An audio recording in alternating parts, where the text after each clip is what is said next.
Subscribe করুন education study YouTube চ্যানেলকে এবং বেল আইকনে ক্লিক করুন সবার আগে লেটেস্ট ভিডিও দেখার জন্য। নমস্কার বন্ধুরা, এডুকেশন স্টাডিতে আপনাদেরকে স্বাগত জানাচ্ছি।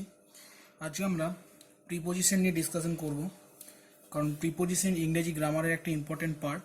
তো আজকে আমরা প্রিপোজিশনের কিছু এক্সেপশন জিনিস দেখব, ব্যতিক্রম টাইপের। তো প্রিপোজিশন একটা ভাস্ট পার্ট, যেখানে অনেক কিছু ডিসকাশন করার আছে। তো অনেকগুলো পার্টে আমরা সেগুলোকে ডিসকাশন করব। তো একটা পার্ট আমি বানাচ্ছি প্রিপোজিশনের, যেটা আপনাদের আশা করি হেল্প করবে অনেকটাই প্রিপোজিশনের ডিফারেন্সগুলো বুঝতে, কোন সময়ে কোন জায়গায় কি প্রিপোজিশন ইউজ করব সেটা ভালো করে বুঝতে। আচ্ছা, প্রিপোজিশন বোঝার আগে তো চলুন দেখা যাক।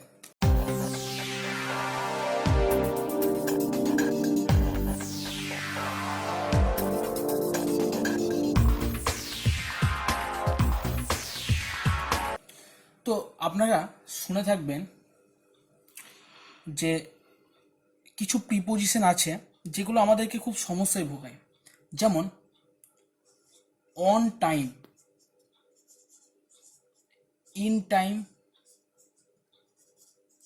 আর একটা আছে in good time. In good time, on time, in time আর ইন গুড টাইম, এই তিনটের মধ্যে বেসিক্যালি কি ডিফারেন্স আছে দেখুন। এই তিনটে, একবার টাইমের আগে অন লেগেছে, একবার টাইমের আগে ইন লেগেছে, আর একবার টাইমের আগে ইন গুড বা গুড টাইমের আগে ইন লেগেছে। তো প্রিপোজিশন যেমনভাবে বসাবো, অর্থাৎ এগুলো actually on time, in time, in good time, এগুলো অ্যাকচুয়ালি কি বলবো আপনাকে, প্রিপোজিশনাল ফ্রেজ টাইপের অ্যাকচুয়ালি, যার কিছু স্পেসিফিক মিনিং আছে। তো এগুলো আপনাকে ভালো করে বুঝতে হবে। প্রিপোজিশন অনেক প্রকারের হয়, তার মধ্যে প্রিপোজিশনাল ফ্রেজও এক প্রকারের প্রিপোজিশন টাইপের, যেটা আপনাদের ভালো করে জেনে রাখা দরকার, কারণ এইগুলো বাক্যের মিনিংটাকে চেঞ্জ করে দেয়। সাপোজ আমি এই ল্যাঙ্গুয়েজটা লিখলাম, the flight is on time. The flight is on time. আমি এটাই লিখলাম, the flight is in time. আর একটা লিখলাম, the flight is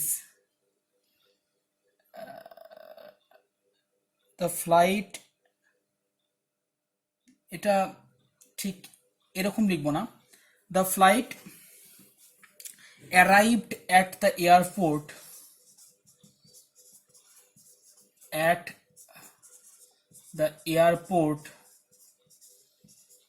in good time. বাক্যটাকে সুন্দর বানালাম। আর এটা লিখবো না, এটাকে লিখবো,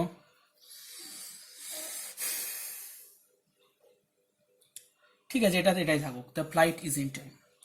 তো এই তিনটে বাক্যের মাধ্যমে আমরা বোঝার চেষ্টা করব যে অন টাইম, ইন টাইম আর ইন গুড টাইমের মধ্যে কি বেসিক ডিফারেন্স আছে। তো দেখুন, এই যে প্রথম বাক্যটা আছে, the flight is on time. On time মানে হচ্ছে যখনই কোনো বাক্যে অন টাইম লাগানো হয়, তার মানে হচ্ছে অ্যাবসলিউটলি রাইট টাইম। অন টাইমের তাৎপর্য যেটা হচ্ছে, সেটা হচ্ছে অ্যাবসলিউটলি রাইট টাইম। তার মানে the flight is on time, তার মানে হচ্ছে ফ্লাইট, সাপোজ ফ্লাইটের 7 PM আসার কথা ছিল, যদি আমি এই বাক্যটা লিখি, the flight is on time, তার মানে ফ্লাইটটি 7 PM পৌঁছেছে, একদম এক্স্যাক্ট টাইম। সেই জন্য অন টাইমের মিনিং হচ্ছে অ্যাবসলিউটলি রাইট টাইম। যে টাইম তার জন্য ধার্য করা হয়েছিল, ঠিক সেই টাইমেই সে প্রেজেন্ট হয়েছে।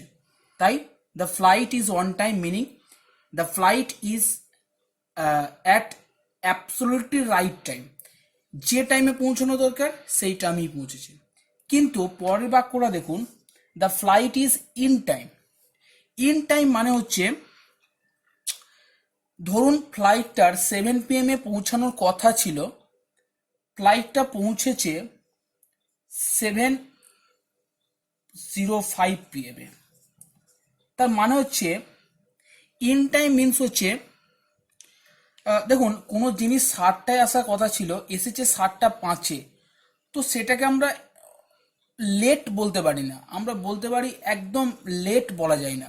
তাই ইন টাইম মিনস হচ্ছে আপনি লেট নন, আপনি সামান্য ডিলে অবশ্যই করেছেন, 7টায় আসার কথা ছিল 7টা 5-এ এসেছেন, কিন্তু সেটাকে আমরা অ্যাকচুয়ালি লেট বলা যায় না, সেটাকে আমরা মানে অ্যাকচুয়ালি টাইমই মেনে নিতে পারি।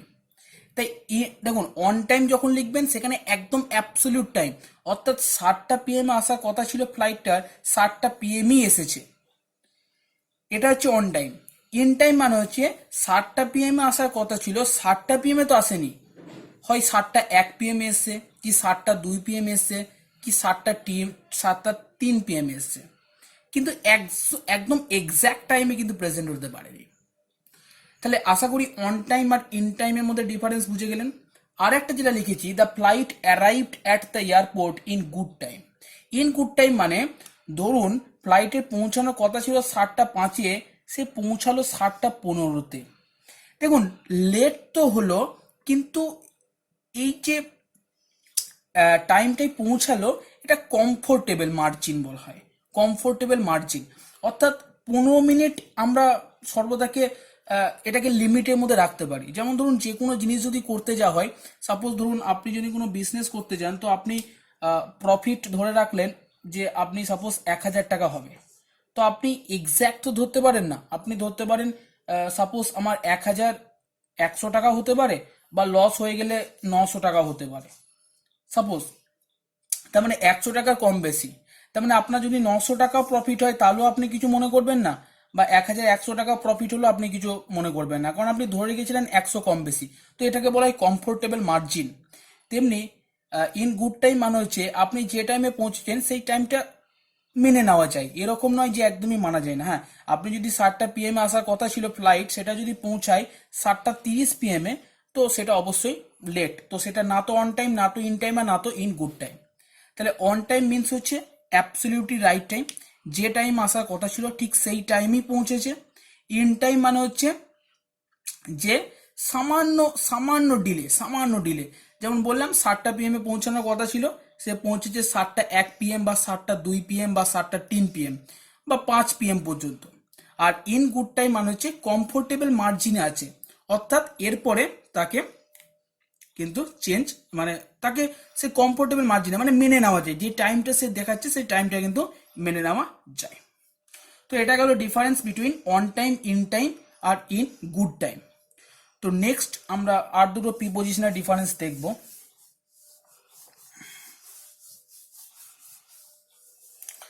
ধরুন যে প্রিপোজিশন আছে সেটা হচ্ছে ইন আর in two.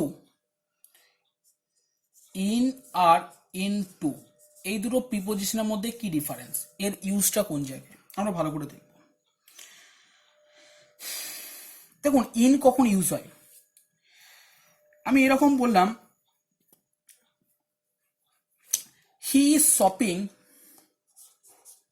He is shopping in the market. আরেকটা ধরুন বললাম, হি জাম্পড ইনটু দ্য ওয়েল।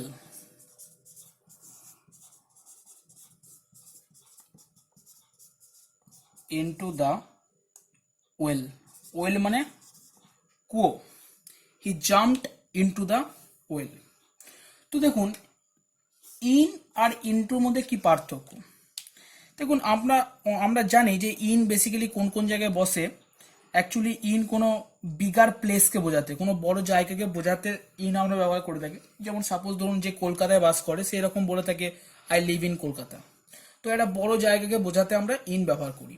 সেই জন্য দেখুন হি ইজ শপিং, সে বাজার করছে ইন দ্য মার্কেট। মার্কেট সাধারণত একটা বড় জায়গা, তাই ইন দ্য মার্কেটই আমরা বলে থাকি। But he jumped into the well, সে কুয়োতে ঝাঁপাচ্ছে। দেখুন সাপোজ আপনাকে ডায়াগ্রামেটিক্যালি বোঝাচ্ছি, এটা যদি কুয়ো হয়, এটা যদি কুয়ো হয়, তাহলে কোনো ব্যক্তি যখন, সাপোজ ধরুন এখানে কোনো ব্যক্তি দাঁড়িয়ে আছে, ধরুন এখানে কোনো ব্যক্তি দাঁড়িয়ে আছে, এখানে কোনো ব্যক্তি দাঁড়িয়ে আছে, সেই ব্যক্তিটা যখন কুয়োতে ঝাঁপাবে, তখন দেখুন সে কুয়োর মধ্যে ঝাঁপাচ্ছে। দেখুন সে যখন কুয়োতে ঝাঁপাচ্ছে তখন সে তার গতিবেগ অনুযায়ী ধীরে ধীরে পড়বে, একটা গতিবেগে সে পড়বে, সে লাস্টে গিয়ে কুয়োটা যতটা গভীরতা সে কুয়োর লাস্টে পৌঁছাবে। কিন্তু এরকম তো নয় সে একদম লাফালো আর লাস্টে চলে এলো, এরকম হতে পারে না। সে যদি কুয়োতে লাফাতে হয় তাহলে একটা গতিবেগ তাকে মেনটেন করতে হবে, একটা স্পিড তার থাকবে, অর্থাৎ এই গতিবেগে সে কুয়োর মধ্যে পড়ছে, অর্থাৎ সে চলন্ত থাকবে। এটা কি বলা হয়? ইনটু। দেখুন ইন সাধারণত স্থির জিনিসের ক্ষেত্রে বোঝায়, কিন্তু ইনটু কোথায় বসে? ইনটু বসে সে যখন কুয়োর মধ্যে ঝাঁপ দিচ্ছে তখন চলন্ত আছে, তার একটা স্পিড আছে, একটা গতিবেগ আছে। তাই ইনটু সর্বদা আপনার মোশন অর্থাৎ গতিবেগে যখন কোনো কিছু হয় তখন। যেমন আপনি এটাই সব থেকে বেস্ট উদাহরণ বলে মনে হয় ইন আর ইনটুর মধ্যে। তো আপনি সেম ডিফারেন্স পেয়ে যাবেন অন আর অন টুর মধ্যে। অন আর অন টুর মধ্যে কীরকম? অন বলতে আমি ধরুন এরকম বললাম, ইন আর ইন টু যেমন ডিফারেন্স, অন এবং অন টু সেরকম ডিফারেন্স। আমি বললাম the cat is on the table. The cat is on the table তার মানে হচ্ছে সাপোজ একটা টেবিল আছে, সেই টেবিলের ওপর ক্যাটটা আছে। ধরুন সাপোজ এটা একটা ক্যাট, তো ক্যাটটা আছে, টেবিলের ওপরে ক্যাট আছে, সেই জন্য বলছে the cat is on the table. কিন্তু এটা যদি বলি the cat is on to the table, actually যখন এটা ভালো করে লিখলে এটা লেখা যায় the cat jumped on to the table. তার মানে হচ্ছে ক্যাট, এটা ধরুন টেবিল আছে, ক্যাট, এটা ক্যাট ধরুন এখানে আছে, ক্যাট টেবিলের উপর জাম্প করছে। দেখুন ক্যাট টেবিলের উপর জাম্প করার জন্য তার একটা গতিবেগ দরকার, একটা স্পিড দরকার। সে কিন্তু এখানে বসে বসে টেবিলের উপর চাপতে পারবে না, তাই সে যখন টেবিলের উপর লাফিয়ে চাপলো তার মানে হচ্ছে অন টু। তো আশা করি আপনারা ইনটু ইন আর অন টু অনের মধ্যে ডিফারেন্স বুঝে গেছেন। থ্যাংক ইউ বন্ধুরা, ভালো লাগলে সাবস্ক্রাইব করবেন, লাইক করবেন আর শেয়ার অবশ্যই করবেন।